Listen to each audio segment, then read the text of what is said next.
Hi viewers, இன்னைக்கு நம்ம ரெண்டு கன்ஃபியூசிங் வேர்ட்ஸ் தான் பார்க்க போகிறோம். First one better, second one will. Better அப்படிங்கிறதுக்கு என்ன தமிழ் அர்த்தம் பார்த்தீங்கன்னா, முன்பு இருந்ததை விட தேறி இருக்கிறது. ஃபஸ்ட்டு இருந்ததை விட இன்னும் கொஞ்சம் இம்ப்ரூவ்மெண்ட் ஆகிருக்குடா, ஃபஸ்ட்டு இருந்ததை விட இம்ப்ரூவ்மெண்ட் ஆகிருக்குடா அப்படி சொல்லுவோம்ல, அதுக்கு தான் பெட்டர். முன்னாடி இருந்த கண்டிஷனோட இப்போ கொஞ்சம் டெவலப் ஆகிருக்காங்க அப்படின்னு சொல்கிறது தான் பெட்டர். பெட்டராக அவங்க என்ன பண்ணியிருக்காங்க, கொஞ்சம் இம்ப்ரூவ்மெண்ட் ஆகிருக்கு, தேறி இருக்குது அப்படின்னு சொல்கிறாங்க, முன்பு இருந்ததை விட. இதுக்கு பேர் தான் பெட்டர் அப்படிங்கிறாங்க. ஸோ அடுத்தது வில் அப்படிங்கிற விஷயம் தான் பார்க்க போகிறோம். வில் அப்படிங்கன்னா என்னென்னா பார்த்தீங்கன்னா, முழுமையாக எப்படி சொல்லலாம், முழுசாக குணமாயிட்டாங்கப்பா அப்படி சொல்லுவாங்க. வெல் க்யூர்டு அப்படி சொல்லலாம், முழுசாக அவங்க குணமாயிட்டாங்க, முழுசாக திரும்பி வந்துட்டாங்கப்பா அப்படின்னு சொல்கிறது தான் வில். ஓகேங்களா?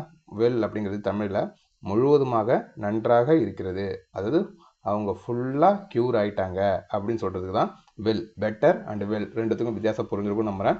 பெட்டர்னா முன்பை இருந்ததை விட தேறி இருக்காங்க, நல்லா இருக்காங்க.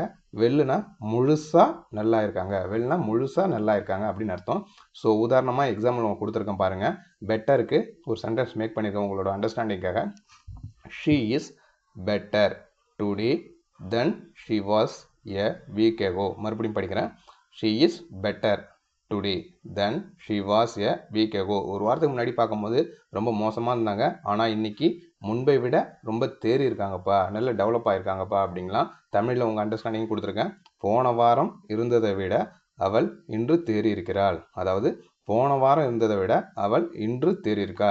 அதாவது போன வாரம் இந்த நிலைமையை பார்க்கும்போது ரொம்ப மோசமாக இருந்தா, ஆனால் இன்னைக்கு பார்க்கும்போது ரொம்பவே டெவலப் ஆகிருக்கா, இம்ப்ரூவ்மெண்ட் ஆயிருக்கா. அதுதான் she is better today than she was a week ago அப்படிங்கிறாங்க பெட்டருக்கு. ஓகேங்களா?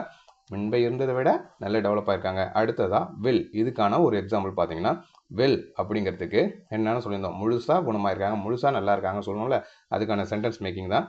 இன் a month or two she will be quite well. In a month, மறுபடியும் படிக்கிறேன். In a month or two she will be quite. ஓரிரு மாதங்களில் அவள் முழுவதுமாக நன்றாகி விடுவாள் அப்படிங்கிறாங்க. இன்னும் ஓரிரு மாதம் தான்ப்பா, கொஞ்சம் 1-2 மாதம் தான்ப்பா, அதுக்குள்ளே அவள் என்ன பண்ணிவிடுவா, ரொம்ப நல்லாயிடுவா அப்படின்னு சொல்கிறாங்க. இதுக்கு தான் வில்.